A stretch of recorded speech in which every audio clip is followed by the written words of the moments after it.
ঘটনাটা আমার এক দূর সম্পর্কের আত্মীয়ের কাছ থেকে শোনা। যাকে নিয়ে ঘটনা তার নাম আসাদ। ঘটনাটা ছিল এরকম: আসাদ 1971 সালে মুক্তিযুদ্ধকালীন সময়ে বরিশালের কোনো এক স্থানে সরকারি চাকরিজীবী ছিলেন। পাকিস্তানি মিলিটারিরা যখন বরিশালে আক্রমণ করে তখন তিনি মুক্তিযুদ্ধে যোগ দেন। বরিশালের বাবুগঞ্জ নামক এক জায়গায় এক ক্যাম্পে তিনি প্রশিক্ষণ নেন।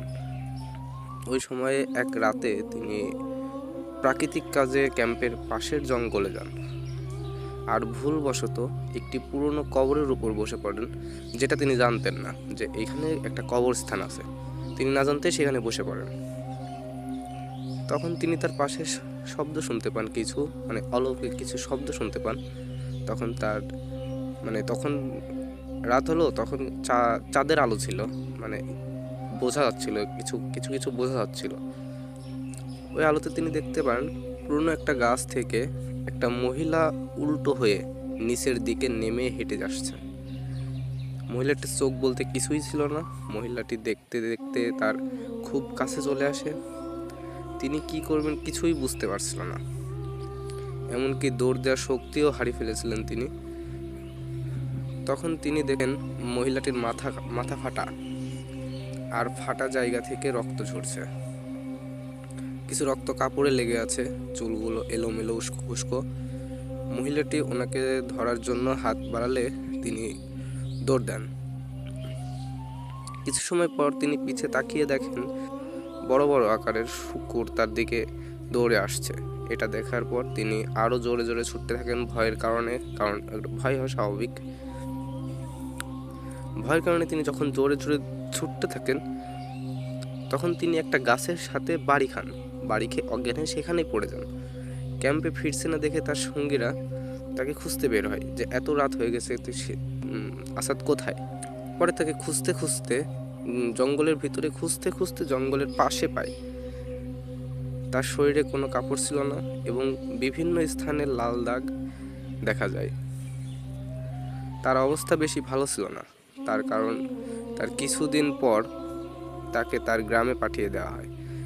যখন যুদ্ধ শেষ হয় তখন তার গায়ের লাল দাগগুলো কিছুটা বড় বড় কালো হয়ে যায়, সাথে প্রচুর ব্যথাও শুরু হয়। বহু ডাক্তার দেখিয়েও কোনো লাভ হয়নি। শেষে এক কবিরাজের শরণাপন্ন হন তারা।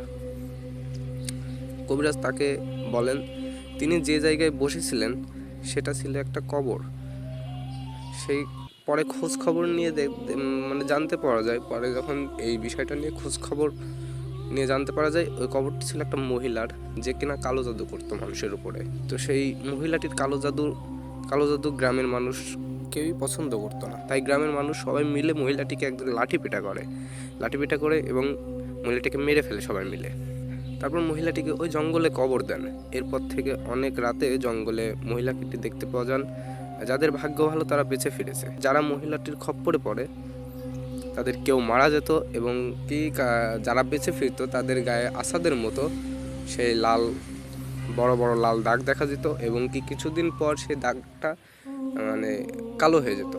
কালো হয়ে যাওয়ার পর ওইখান থেকে আবার পচন ধরতো। ওই দাগ যেখানে যেখানে দাগ সেখানে আবার পচে যেত, পচে খসে পড়ার মতন অবস্থা হয়ে যেত।